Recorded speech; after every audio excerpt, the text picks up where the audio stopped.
Hi friends, welcome to another episode of Sew Honeybee.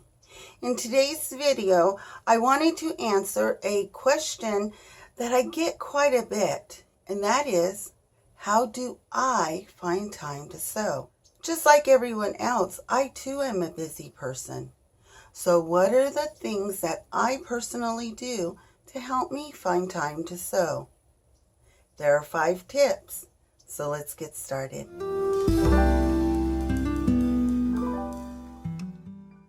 Okay, let's jump right into the 5 tips with tip number 1. Now for me, this is really important before I purchase anything or go to the store.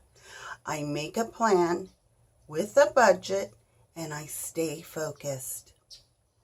So when you're at the store and you see that beautiful fabric that is on sale today, when you have a plan and a budget, you can determine for yourself whether that will be a good buy and will happily sit on your shelf until you can get to it, or if it is something you should just leave there. But I do want to let you know that there is an exception to this rule, and that is sewing patterns.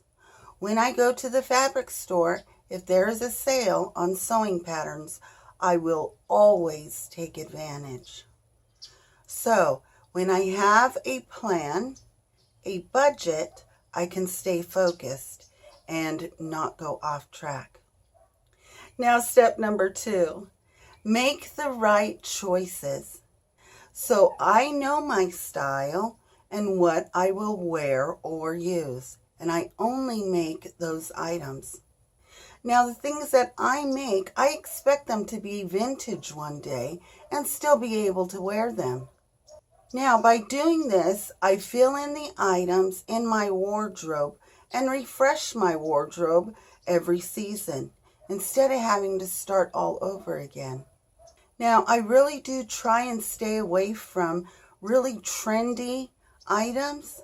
They are really fun to sew, but trendy items for me do not stay very long.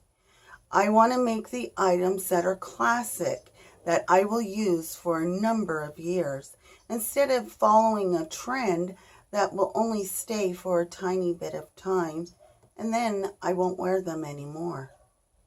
An example to this is a pair of jeans. A while back, everyone was making jeans, and I so wanted to make myself a pair of jeans that would fit me and just be perfect for me. But when I look in my closet, I already have 4 pairs of jeans that fit me really well.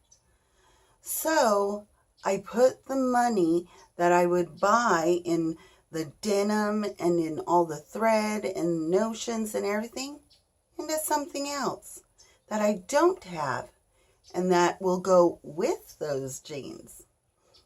Now let me share tip number 3. Now I keep all my items in one spot, whether it is in a project bag or in a tote bag. Now I do this so that when I do sit down to sew, I'm not looking for anything. I know exactly where everything is. Nothing makes me more frustrated than only having a little bit of time to sew and having to use that time up looking for something. So I put everything in one place so that way I can sit down and get right to my project. Now, tip number 4 is really important, and it's kind of a broad tip. That is having the right tools and techniques. Now, there's nothing more important than using a sharp pair of scissors. It will cut out your pattern pieces in your fabric the right size so that when you go to place those pieces together, you won't have any problems. Also, your pins. Use ball pins for knits and straight, sharp pins for woven fabrics. Always have a sharp needle that is appropriate for what you are sewing. If you try and use a sharp needle for a knit, you're going to have a lot of time that is going to be used up in fixing the thread on the sewing machine, taking out stitches and everything. When you use the right needle, when you use the right pins, it eliminates all of that.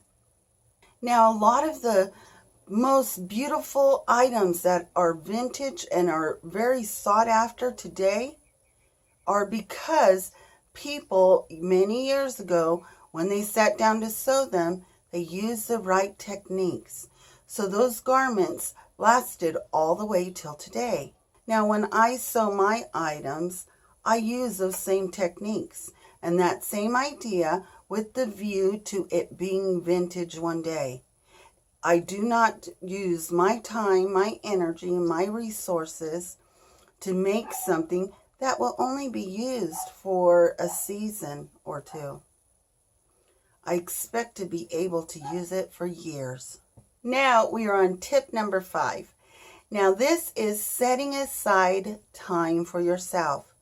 Whether it is 10, 20, 30 minutes, you deserve that little bit of time. It still gets it done. Remember, slow and steady wins the race. Those are the 5 tips that I personally use to find time for myself in order to sew. I hope you found these 5 tips informative and that they can help you too. Okay, until next time, I'll talk to you later. Bye.